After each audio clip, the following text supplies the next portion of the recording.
איך מתגברים על שומן עודף במקומות בעייתיים, כמו הסנטר הכפול שנמצא לו שם תמיד, גם כשאנחנו יורדים במשקל? שלום דוקטור אורי שפשין, מומחה לכירורגיה פלסטית. שלום חלק. אז אותו סנטר כפול שתמיד מציק.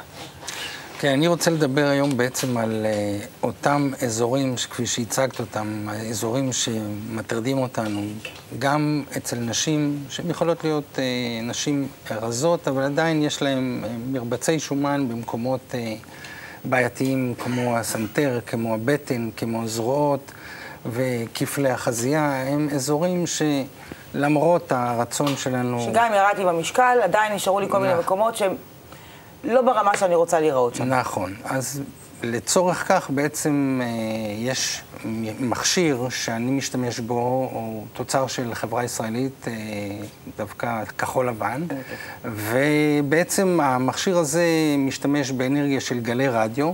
המכשיר הוא מכשיר חודרני, אנחנו מכניסים אלקטרודה קטנה בעובי של 4 מילימטר, ואפילו לצוואר זה אפילו יותר קטן, ממש חור קטן של 2 מילימטר.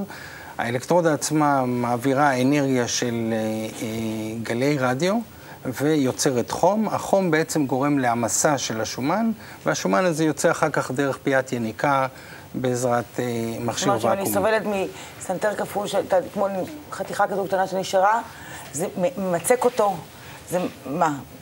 זה לא שאיבה הרי.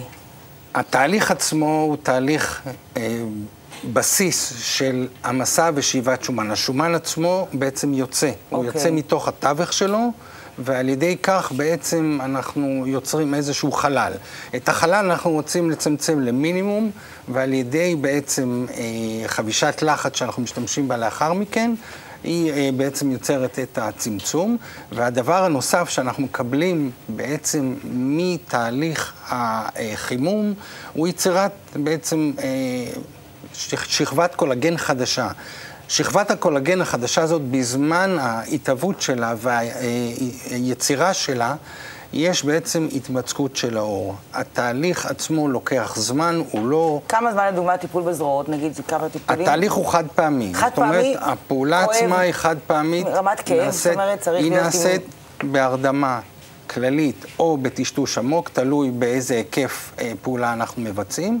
והתהליך עצמו יכול לנוע בסביבות בין חודש... רואים עכשיו את הזרוע במסך. ל3 חודשים, כן, אפשר לראות לדוגמה במקרה הזה, איך נראית זרוע כאשר פה אין שום פעולת כירורגית, אין פה שום פעולה כירורגית, אין פה שום חיתוך. יש חור קטן שדרכו אני מכניס... זרועות תמיד היה בעיה, כי היה נשאר צלקת נוראית תמיד, מה שנקרא פלפל מלח, אבל פה הפתרון הוא באמת איכותי וטוב, הוא מתאים לנשים מסוימות ורבות, אבל שוב, צריך לזכור למי זה מתאים, לדוגמה? שזה מתאים לקהל מאוד רחב. אבל לעתים יש שינויים באור, שאנחנו רואים אותם בעיקר באור מאוד מאוד דק, או בנשים שיש להם בעיקר עודפי אור. אני מדבר על נשים או גברים אפילו, שירדו במשקל באופן מסיבי, ונשארו עם עודפי אור בעיקר בלי שומן. זאת אומרת, רק עודפי האור. במקרים האלה, לדוגמה, אנחנו יכולים לראות במקרים של צורך במתיחת בטן, במקום פעילות בשימוש במכשיר הזה, כי היכולת התכווצות של האור במקרה הזה לא תהיה מספיקה בשביל להגיע לתוצאה מקסימלית. אז עכשיו אנחנו רואים כאן תמונה מדהימה של בטן, שפשוט נראית חלום. כמה זמן זה לוקח לראות ככה? זה פעולה ניתוחית. במקרה הזה, מכיוון שאנחנו רואים שהעודפים של אז זה אחרי ניתוח. זה אחרי ניתוח. אבל במקרים אחרים שבהם אנחנו יכולים לנצל את המכשיר, אין צורך לעשות את החתך הניתוחי. אז אתה רוצה להגיד לי שהמכשיר יכול להביא אותי לתוצאה בדיוק כמו ניתוח? במקרים שבהם אנחנו משתמשים במכשיר, אנחנו יכולים להגיע לתוצאה מקבילה כמעט לתוצאה הניתוחית. כמה פעמים אנחנו נמצאים מבחינת ניתוח, כאילו, מבחינת המכשיר?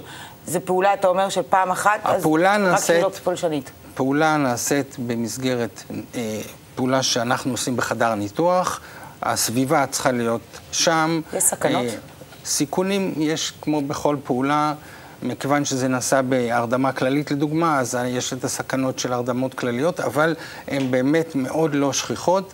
גם כאן, בעיקר, השימוש במכשיר הזה הוא די בטוח, הוא כבר נמצא בשוק למעלה מ7 שנים, ולכן גם יש הרבה ניסיון איתו, ואפשר... למי לא היית ממליץ לגשת לטיפול כזה? אז שוב, כמו שהגדרתי קודם, בעיקר למקרים שבהם עודפי האור הם ניכרים מאוד, ואין יכולת באמת ליצור התכווצות טובה של הרקמה העורית, או במקרים של אור ממש ממש דק, כאשר באמת היכולת שם היא מוגבלת. זה לא מחליף ספורט. בהחלט לא, גם לא תזונה נכונה. גם לא תזונה.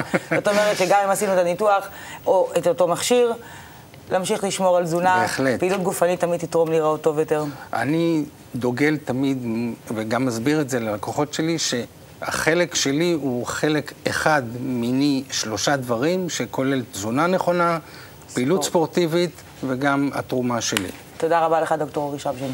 תודה לך.